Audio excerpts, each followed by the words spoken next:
What I'm trying to say is that the best time to kick off your freelancing career is when you are still working. Why? I'm not going to discuss the other things, but what I believe is the most important is because of the finances. When you're working full time, you have a stable salary that you're expecting, right? So quitting your job to start freelance is not always a better decision, since you have to pay for, we have bills. Some they do have kids, they have to feed them, send them to school, etc. So don't quit your full-time job just yet, and you can start freelancing on the side. And I will let you know the steps in a while. It will give you a buffer, and that you don't need to take unnecessary risk by quitting your job. So start freelancing part-time even when you're working full-time. Because freelancing as a part time job is a great way to start your freelancing career. As I've said, it is a low risk way to start working for yourself and to see if freelancing is a good fit for you. You can test the waters first before diving so deep into it. Plus, it can help you build your skills and portfolio along the way. It's a step by step process, guys. So, the main difference between part time and full time work is the amount of work you accept. That's why I really, really suggest to become a part time freelancer so that you can accept smaller jobs with flexible deadlines.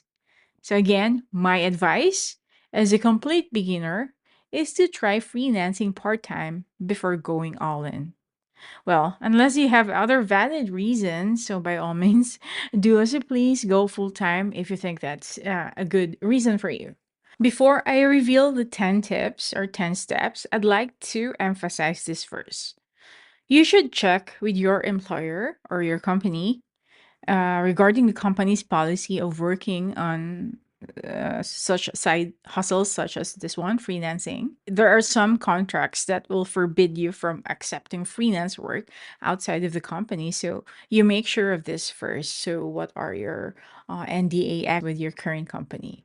All right. I suggest that it's better to be open with your company before doing anything else, so that you are always on the safe side. So, without any further ado, and having said that, here are 10 tips for getting started as a freelancer, even when working full time. Step number one, start by providing what you already know or what you love to do. So, if you're unsure what kind of freelance project to take on, you can ask yourself, what do I know about? Remember, what we're after here is for you to kickstart your freelancing career. We don't want a very long learning curve. So let's look at what you already know now. If you're an accountant by profession, what skills do you have? What data entry skills do you possess? If you're working in an office admin, if you're working in an insurance or online credit company, etc., what administrative skills do you think you can offer for the businesses? If you're working in the BPO, what are your skills that you think you can transfer to other companies? Maybe it's your skills in presentation, documentation, data administration, data research, etc.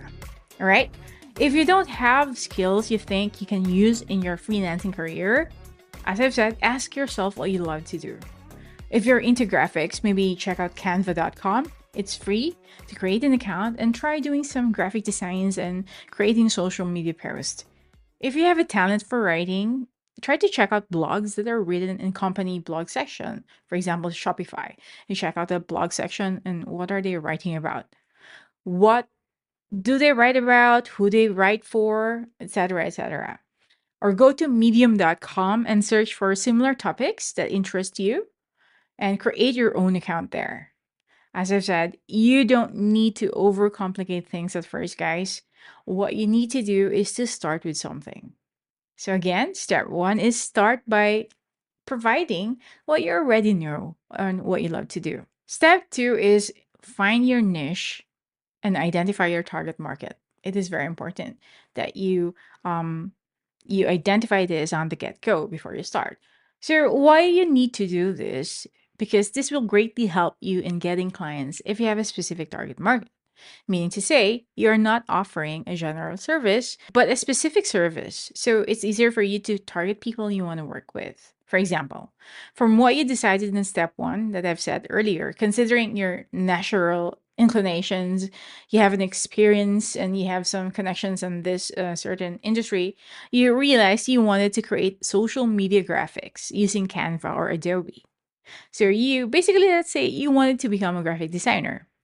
Then make your pick, focus on delivering graphic designs specifically for social media posts. So now you know what niche you want, right? You want a graphic design specifically for social media. Then who is your target market? Since you have an inclination for fitness, let's assume you wanted to focus on fitness instructors or gym owners. Please understand that this doesn't mean you should downright refuse to work on anything else outside from the fitness gurus, etc. But having a niche and a target market, you will be building your experiences, your expertise, and reputation in one specific line of work, which eventually will help you to build your portfolio and to continually expand your network to build your premium freelancing career later on. Number three is create your offer. So, your offer is simply the service you wanted to market. For example, you offer social media graphics, as I mentioned in the previous step, for fitness instructors or gym owners. Or probably you decided you wanted to become a writer.